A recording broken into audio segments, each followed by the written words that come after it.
शुरू करते हैं क्लास गिनती। आज हम सीखेंगे 7 और 8।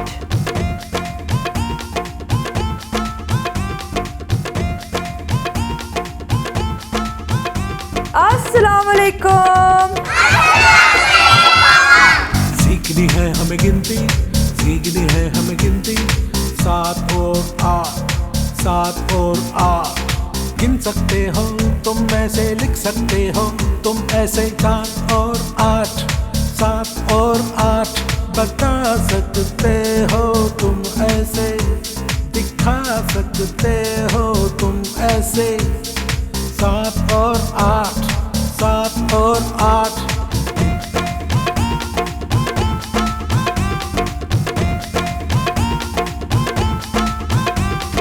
सात और आठ, 7 और 8 गिनती है बड़ी आसान, इससे कर सकते हो तुम सबको हैरान।